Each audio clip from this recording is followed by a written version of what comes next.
I want that what if. Aha. I want to wake up in the morning and instead of like, oh, I've got to do all this stuff or to go, I'm going to do all this stuff. Some of it's going to be hard. How's God going to grow me? Hi, I'm Caroline Howard, biblical counselor, somatic practitioner, and founder at Relatable Counseling. And I'm Chris Oneth, marriage family therapist and executive director at Downey Park Counseling Associates. Welcome to our next question. This is where faith and psychology meet. And where we explore life's big and little questions through thoughtful, grounded conversations. It's a space for curiosity, connection, and growth. Because here at our next question, this is a place of discovery and not the final answer. We're so glad you're here. Let's dive in. Ta-da! We're going. You know, you remember the old Johnny Carson tune? Dun, dun, dun, dun, dun, dun, dun. That would be a classic for me. That would be a classic for you. Yes. That would be great to have that. I mean, there's a whole generation of people who know exactly what that tune is. Yeah. Thank you, Doc Severinsen. But yeah, I would, oh man, there's an introduction. Not to say that Caleb didn't find a great introduction. I like that. That's weird. Awkward. And we don't have to pay to use that music. Yes. I know. Millions and gazillions. Jeez. Okay. When we make it big, we'll look into that. There we go. Yes, somehow. Yes. Awesome. Here we are. Welcome back. Welcome back. In our newer space, in case you weren't here It feels so much better now that you turned the AC on. It wasn't that hot in here. It was. No, I'm saying like by the dial. The dial didn't. Oh, the dial. The dial's lying. Okay. Well, go back and listen to our previous episode on lying. Learn all about that. Apparently my dial didn't listen to that episode. Okay, what are we doing? I love our question today. Yes. What if? What if? And no, it didn't cut out. That's just it. What if? What if? So we'll dive into Layers to that. Layers, so many layers. Okay. But hey, before we dive into that, what's something you're currently learning or unlearning? Oh boy. I know. And again, this could go deep or we could stay on the surface or whatever you want to do. As Caleb pointed out last time, he goes first. And I throw it to Chris.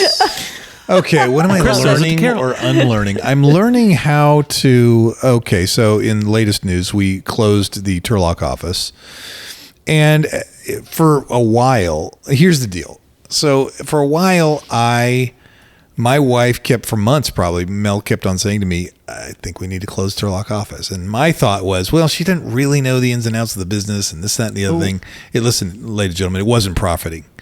So loved that it helped people in that area, but balancing everything out, it just wasn't profiting. And so I tried to get more therapists out there, I tried to get more clients out there, and it just wasn't happening. So, but I kept on in my head thinking, oh, just around the corner. So in a sense, I had a relationship with it that I hoped to have, not the actual relationship with it that I had. Anyway, so I suppose what I am relearning is to be able to, before I mention that, so what I did is I brought my wife on staff at Downey Park and she started to see stuff. Smartest thing you ever did. Right. You talk about the term helper or easer from God's word. Look it up, what it actually means, and that will make sense to you. So she came on and whipped some things into shape and she's like, babe, there's no way. And so I was like, all right. But so in a sense, I guess I'm learning to be helped, you know? Oh. And when I say help, I'm not talking about like, here, hold my stuff. Right. But I am really bad at asking for help. I mean, in some ways I'm okay at it when it's a distance, but like in a very simple, like here's a simple way. I will try to figure something out. I'll be holding something in my hands and I'll try to figure it out. And somebody will say, here, let me see it. And I'll go and I'll be like, no. I will be continuing. Mule. What's that? You're a stubborn mule. Wow.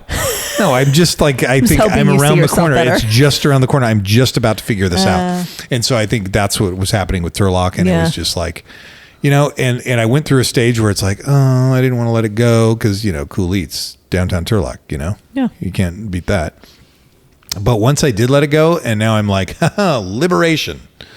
And so now it feels good. But all that to say is I'm learning to ask for help, to let things go, to not have it be in my control where I have to, where I have to say, I can figure this out. And just because, and in asking for help and also letting go of control, it's not like, it doesn't say anything poorly about me.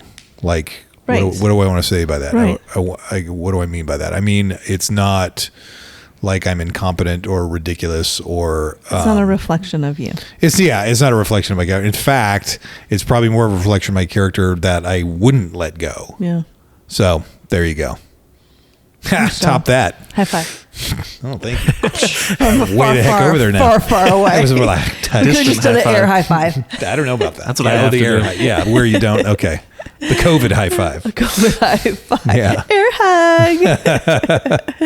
hug. Well, you went serious, so now I feel like I should stick with the serious. Yeah. Oh, no. I'm Especially also going because you serious. said top that. Someone had told me in my journey over the last few months, 6 months, 8 months, however long it's been, that I've allowed people to take advantage of my character. Wow. And that's like kind of like not shame on them. I hate saying shame on them because I don't want to put shame on anyone, but that's not good for them. But that I then changed myself. Huh. So I don't know if that makes so I am learning that I don't have to change my good character for other people. I have to lay down boundaries so that they cannot take advantage of my good character and continue to be that person I want to be and that God called me to be. That's interesting. Okay, so I got to dig into this one. You can't say that. Not a session. You can't say that in front of a psychotherapist and expect to get away with it. I didn't. I said that in front of my friend Chris Oneth. All right. Wait, what do you got?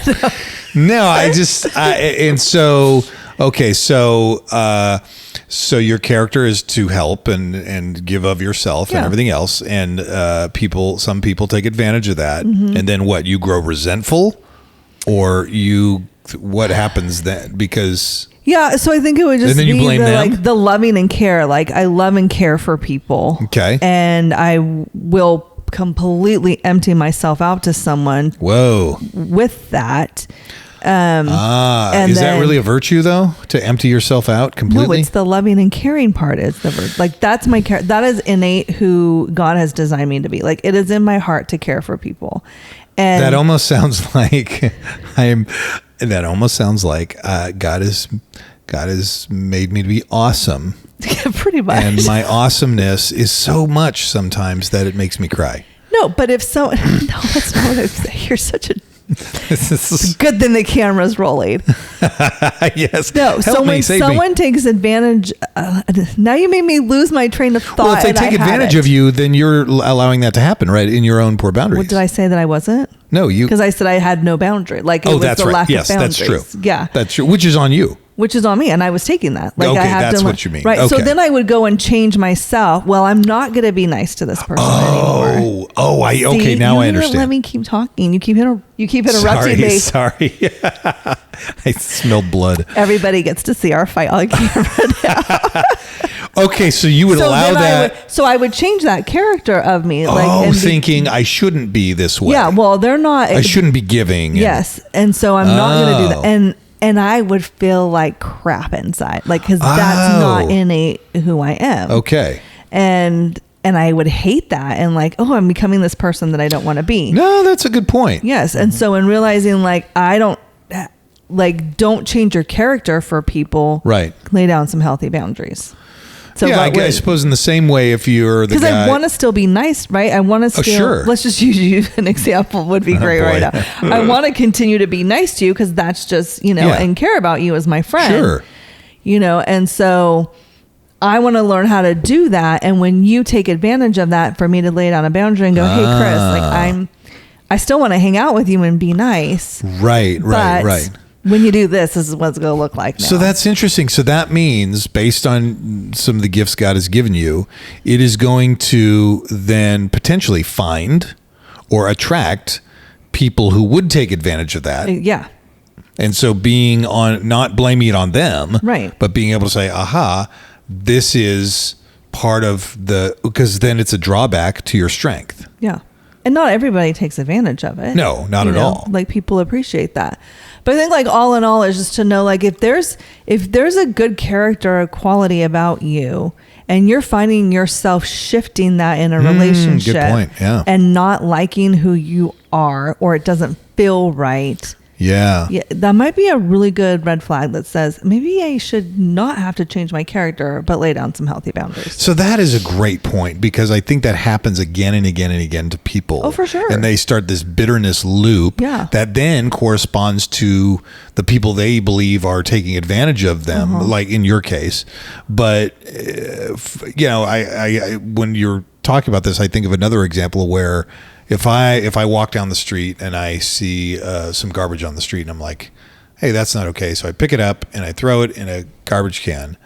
But then I walk along and nobody says thank you. Nobody says, oh, that's so great, you're keeping our environment. And then if I let that grow bitterness in me, then I'm like, forget about that. I ain't picking up any more garbage. Right. Then I'm letting it damage my desire to live in integrity and be the guy who wants to keep the street clean. Right. And guess what, though? Every time you walk by a piece of garbage and don't pick it up, inside you, you're going to feel like, I don't like that. That's true.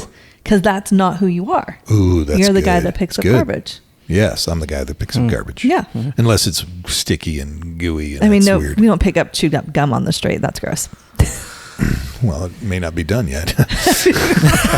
So, unless remember it's on the my bottom nephew of Trev? Yeah. Oh yeah. Oh yes. Show up in the fast food restaurant chewing gum that his parents never gave him. Oh no. Calling you out, Trevi. Buddy the elf. Exactly. All right, Caleb, what do you got? Well, mine is strangely similar, but maybe from a different angle. Because something that was kind of revealed to me recently was I've always known that I have like people-pleasing tendencies, and I'll quickly say yes to people, even if it's something that like isn't like the right time or place. So you really don't want to wash my car after this? Well, Caroline, we need to have a conversation. And what was revealed to me there, I think God was revealing to me that I find a lot of my worth in how others view me through that. So if I don't say yes to someone, if I don't do something for them, if I'm not like this kind and friendly person, then how they see me determines my worth. And what God is showing me in this season is like, no, you need to find your worth first in me.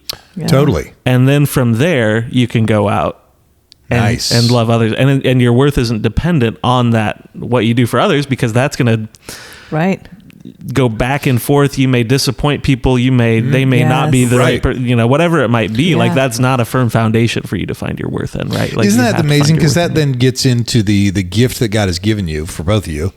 The gift that God has given you then turns into this curse when you start to say, this will save me. Yeah.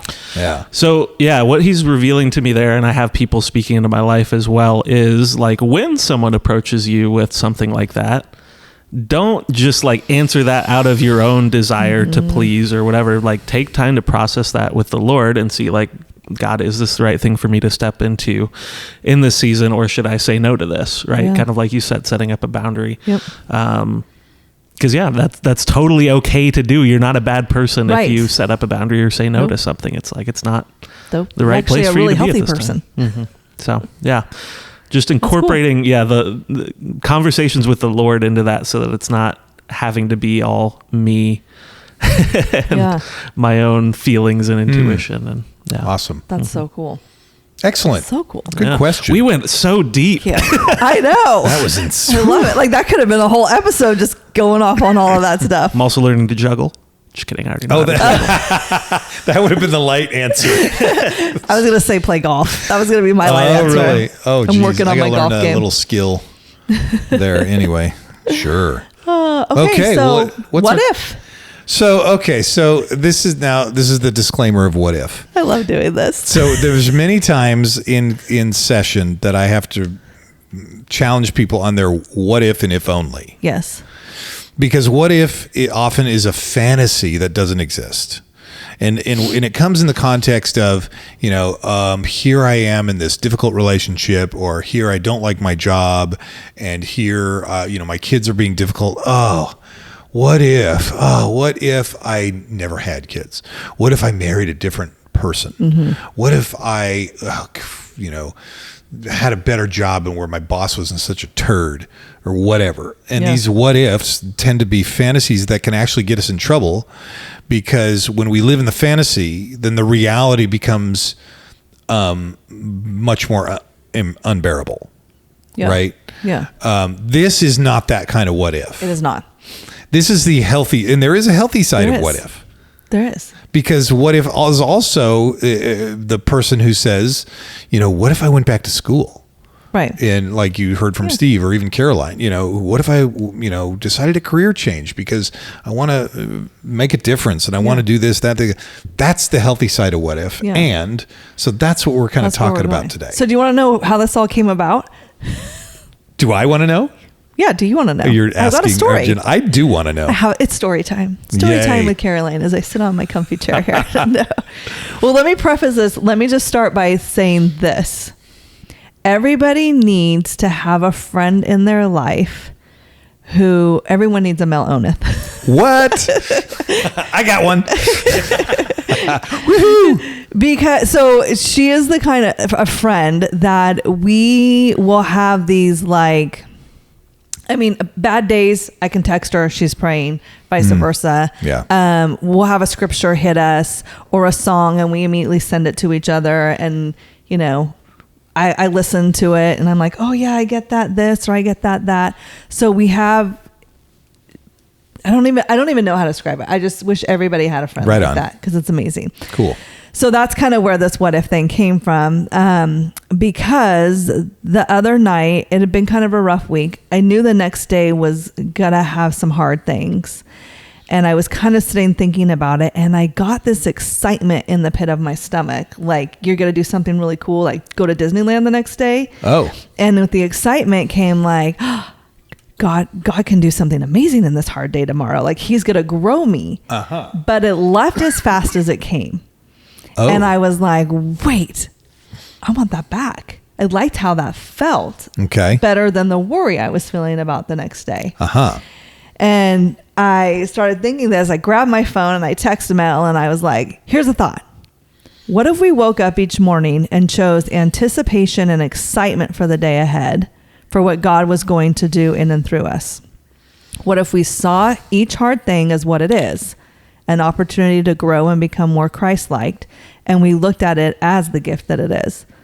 And then what if we went to bed each night excited about the next day and getting to experience hard things and grow more, because that brings us closer to Christ? How would that change our lives? And her response was, wow, probably incredible. That's a huge, attainable act of discipline. It is. It's a daily choice that we have to make. Wait, that's what my wife said. That's what your wife said. That is so awesome. But I love in parentheses. I am all the more in love with her. Attainable act of discipline. She didn't just say it's a huge act of discipline. She put it was attainable too. And I was like, okay. It is. But it's this mind shift. And so then I immediately grabbed my Bible and just wanted to dig into this because I want that what if.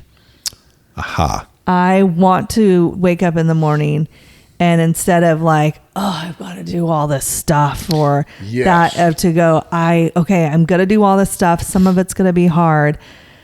How's God going to grow me? Because he literally calls us to do that. We a lot of times we take these verses, count it all joy when you face various trials, and we think of it as big things. Yeah. Right. But if you over and over, I came up with 1, 2, 3, 4, 5 verses that literally talk about counting it joy, being joyful in trials because of what it does.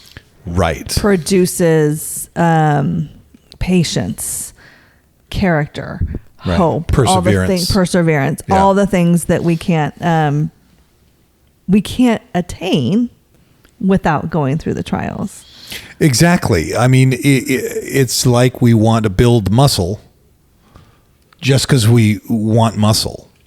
Yeah. You can't build muscle unless you put it under weight. When Caleb was over there, got his big smile on his face. I love it because we can't experience. This goes into what we were saying last episode too. We can't experience that growth without experiencing the pain, right? Yeah. And growing through that. But we have to have a mindset where we're willing to step into that pain and grow through it, right?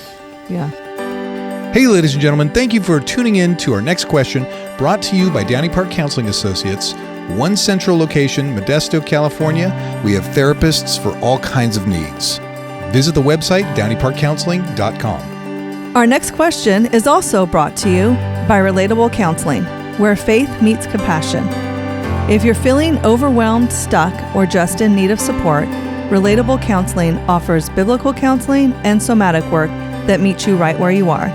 Visit relatablecounseling.org to take your first step into healing. So there's almost like this, I mean, if I'm getting you here, there's this willingness to step forward, this willingness to accept the difficulty, this willingness to say, of course. I don't think we have to accept it. What do you mean? I don't think you have to be like, I take this difficult, but it's this. I'm going to look at it differently, right? Because I don't like. I feel like if we accept difficulty, I don't know. I guess maybe that's because for me, I look at this more like laid back of like, yep, difficulty is going to come. I'll just take it. No, there is work in this. So are you talking about an eager anticipation? Yeah. Like to difficulty? Like it's not just going to be, well, even sitting back going, oh, well, it's difficult. That's a type of avoidance. Right.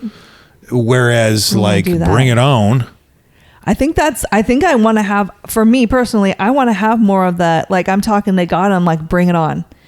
Because I have witnessed my own growth through trials. Yes. And love who I am today because of what God has put me through. And then I want to not just go like settle there and be like, I love who I am today and that's it. I want to be like, what else we got, God? No, that's a good point, right? That is a growth. That's obviously a growth mindset, but it's also eager anticipation for opportunities ahead. Yeah, because like we're being sanctified every day. 100%. Becoming sanctified, becoming more and more like Christ. We're not going to be there till death, so we're not complete. Wait, but I mean, there's a degree to which we're sanctified. Maybe today I tried to avoid and I took it easy, so I was sanctified only at a 2. Whereas, like last week, man, I was willing to take anything on, and I was sanctified at an 8 on a scale of 1 to 10.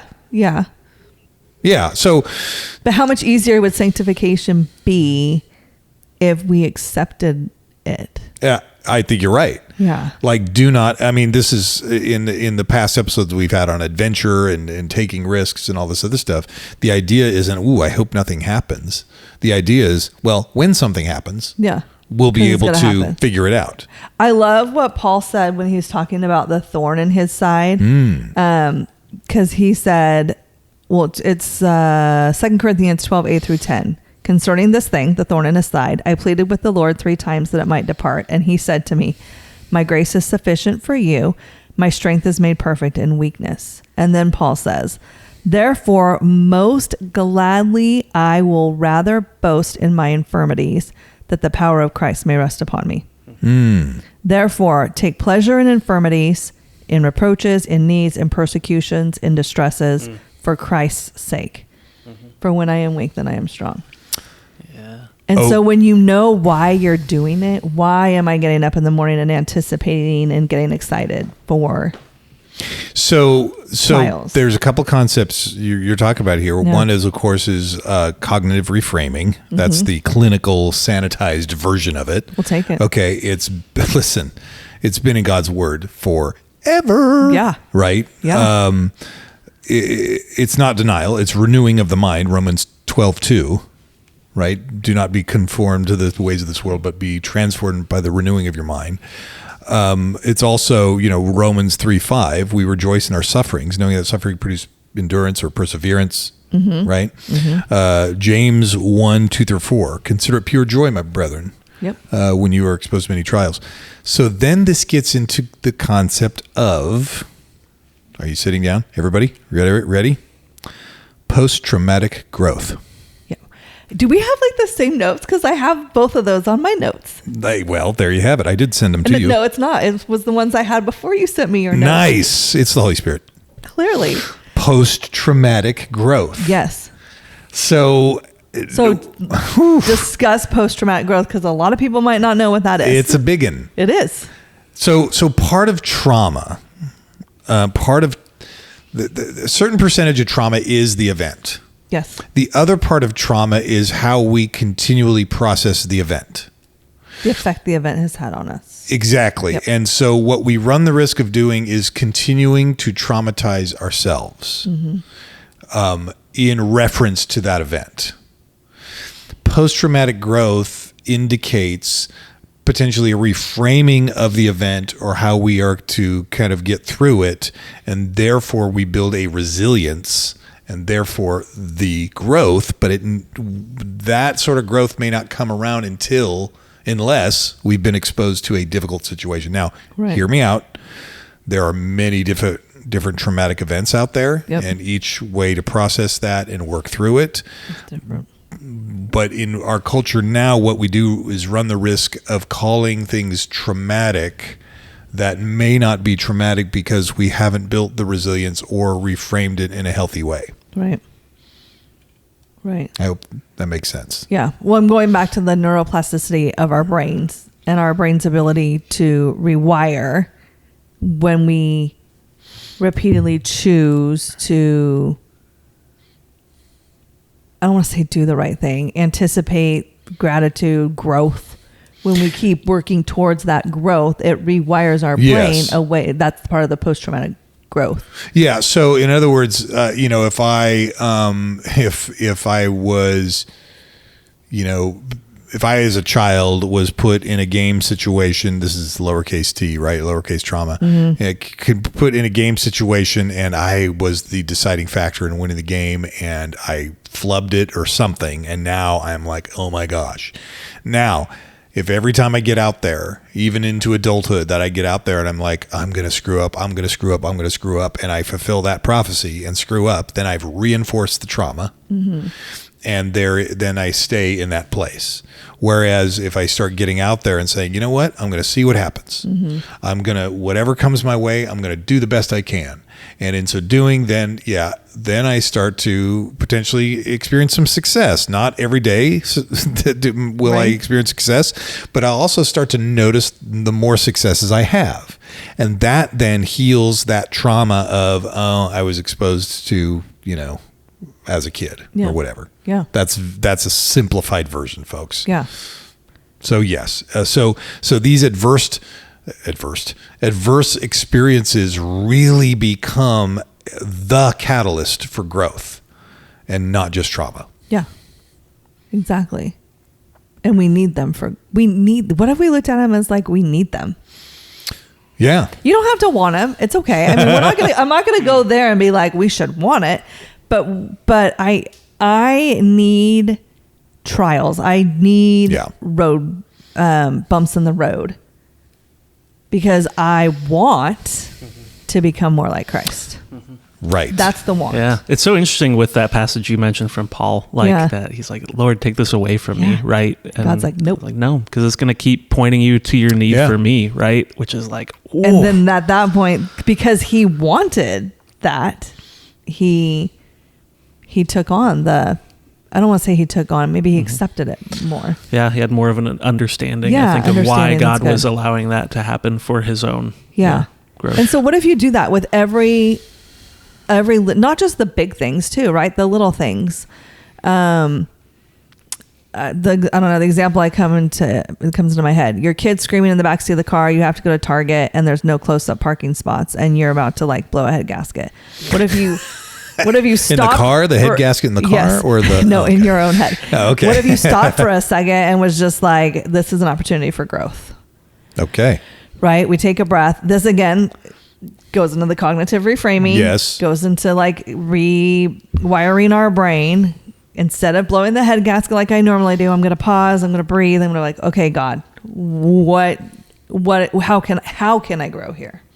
Yeah. No, you're absolutely right. In that situation, I start to, then my mind goes to all these different things. Like for one, growth might be not just assuming the kid's being a brat or trying to push against you, but something is bothering the poor kid. Kid needs a Starbucks when you get to Target. Gosh darn it. Get him a Starbucks. You're 2 now, son. It's time for Starbucks. Or something, having compassion for your child, but also being able to say, hey, he's going through a hard time right now. Yeah. And this is hard.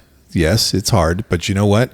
What needs to be done different? And how can I meet this challenge so I'm not just in my head, Lord, get me out of here? Yeah. And now this walk from this faraway parking spot to the Target that I have to do with my kid is a time for some bilateral stimulation to calm down. I can have a little Check conversation. Out some sweet autos. Right. I can have some conversation with my kid so that we're calm by the time we get into Target. I mean, there's just... Yes. Right? Because our God is not a God of just flippantly doing things. He's got reasons. He's got a plan. And no, it's not always this big, elaborate plan that we're going to see.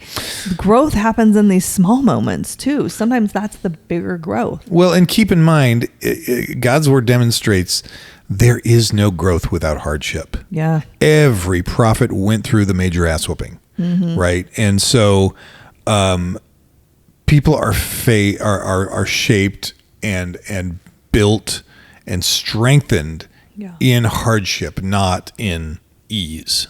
Ease is our modern culture as we turn up the air conditioning because I don't want to be hot anymore, right? Wah. Wah is right. So I want to answer a couple of those questions really quick. So like, what if we woke up in anticipation? Okay. Psychologically, that would be our morning mindset sets the tone for our day. Okay. Right. So if we wake up with the anticipation and excitement, we are creating already a better atmosphere for our day. Yes. And okay. So what is that? Like, what's a phrase there we can open up? We don't just let's go. Roll out of bed and like anticipation. This is the day the Lord has made. Let us rejoice and be glad in it. Okay, then. His mercies are new each day. So I know this is his day that he created. His mercies are new today. That's what I'm going to be thinking about throughout the day. So in other words, in the phrase, and what awesomeness am I going to get to experience today? What kind of a badass do I get to be? Ooh, you said ass. You did too. You did. Just a few Did I? Oh. You said it first. Did I? Okay. Uh-oh. Oh, ass whooping. I never said it. Caleb is completely innocent. Caleb's the one that has to bleep it out, whatever he would do.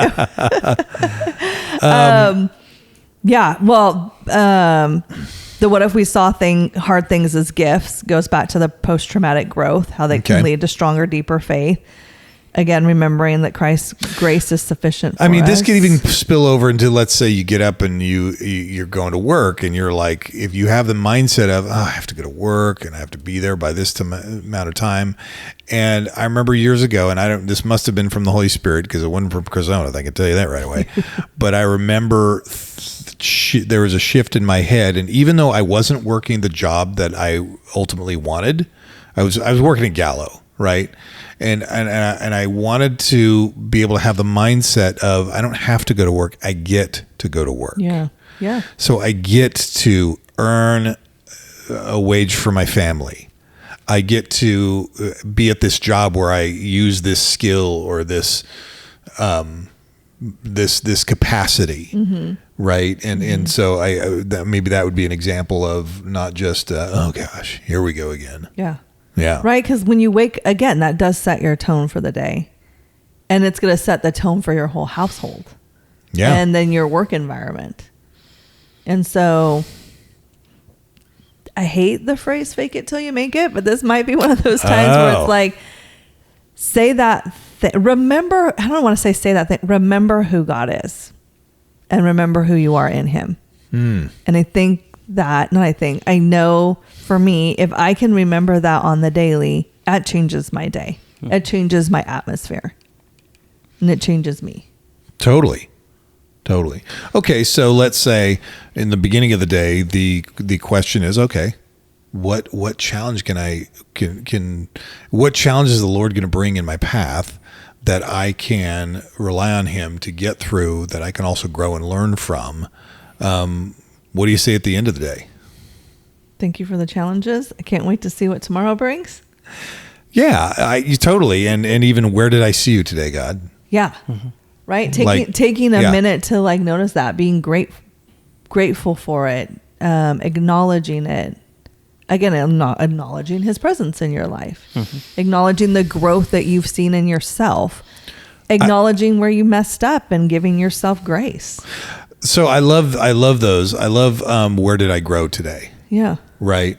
Because I think we get so like in the day to day gets so distracting. We get so lost in all the, one thing after the other that we don't pause and reflect and say, hey, where did I totally see something awesome today? Yeah. Yeah. Because it's there every day. Oh, totally. So the other, so I put it on Facebook. Sunday, we were supposed to move furniture from Turlock. Yeah. And, woke up in the morning and my wife was like, hey, I got a different plan. We're not going to be able to move anything today because we have to exchange for some Modesto furniture. Anyway, so immediately plans had changed. And it was Sunday morning and we had already not planned to go to church and it was overcast outside. Yeah. That was a Sunday. It was pretty crazy. Overcast and like 100 degrees. Yeah. But it wasn't 100 degrees yet. And so immediately I thought, I'm going on a motorcycle ride. Mm-hmm. So what I do is, if I like to go up to the foothills, I'll look on like the Yelp app or something to find a nice place for a nice cup of coffee, like frou-frou coffee, and a corresponding breakfast sandwich and hopefully the combo of the two are awesome. Okay. So I found this place in Groveland and I ended up riding up there. And I sit and I order my breakfast and two young ladies, sisters, and very, very kind, very friendly. And I go and I sit on the front porch. And this place is funky. It's called Mountain Sage in Groveland. Okay. Visit Mountain Sage. Because it is a coffee shop. It's this old house and it's this art studio. Ooh. And it's a nursery. Awesome. Where there's a ton of plants. And I'm like, I am totally bringing my wife here. Yeah, like Mel should have been there. So I know this is what I do. I go find these places. I'm like, oh, where's my wife? But I also enjoy by myself. So I'm sitting on the front porch. I'm eating this sandwich and this dog comes and sits and stares at me. Now, if you've ever seen the show Frasier, where they have a dog, Eddie, who stares at people. Well, this dog's name was Bobby. And I kid you not, it was one of those same type of dogs. I forget. Oh, funny. Yeah. Jack Russell Terrier. It had to be a mix, so but this funny. dog sat there and stared at me just like on the TV show. And I'm eating my bagel and I hear a voice from the front of the place near the road. And he goes, and the voice is, oh man, if you have food, man, he's your best friend. I'm like, all right. And then I hear a guitar. Oh. So it's Eddie's owner, Chad, and he's playing the guitar. And I'm like, this is so rad. I got my coffee, I got my breakfast bagel, got my buddy, Bobby. and then I go over, and after I'm done, I go over and I strike up a conversation with Chad. Of course you do. Of course I do. And Chad and I talked about music, man. We talked about being raised by single moms. We talked about like big emotions and stuff like that. Yeah. And we exchanged a few songs, like, oh, go look up this song and look up that song. Aww. And then I jumped back on the bike and I took an off-road route back to terra firma, to, I was supposed to go to Greeley Hill, but that didn't work. I looped back around to Old Priest Grade. But anyway, it's stuff like that where you head out and you say to yourself, what awesome thing am I going to discover? And ladies and gentlemen, I can guarantee you this. I always do. I always do. Yeah. That's super cool. Thank you. Super cool. Yes. Okay. Last thoughts. I just wanted to challenge our listeners to I'm not going to be like, let's do a 7-day challenge. Let's do it. I just challenge you tomorrow morning.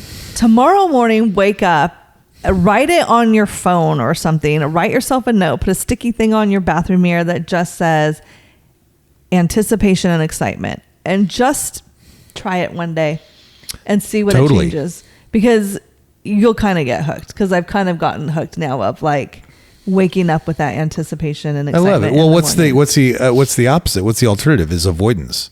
Yeah. Right? Anticipation versus avoidance. And if you're avoiding everything, man, that's a rough way to go. It is. And again, it's not, I'm not saying do this because, you're going to see flowers and rainbows and every day's going to, no, hard. Yeah. But the hard becomes different. I'm not even going to say easier. The hard becomes different when you go through it with the joy and anticipation of God growing you. Amen. It just becomes different. Amen. So, what if? What if? We'll see you guys next time. Thanks so much for joining us on our next question. We hope today's conversation sparks something meaningful for you. And remember, this is the place of discovery and not the final answer. If you enjoyed this episode, we'd love for you to take a moment to like, subscribe, and share the podcast. It really helps others find us. And if you'd like to support what we're doing, you can give through Venmo. The link is in the show notes. Every bit helps us keep these conversations going. To stay connected with us, follow Downey Park Counseling on both Facebook and Instagram. And you can find me on Instagram at RelatableCaroline and at relatablecounseling.org. Make sure to tune in next time for our next question.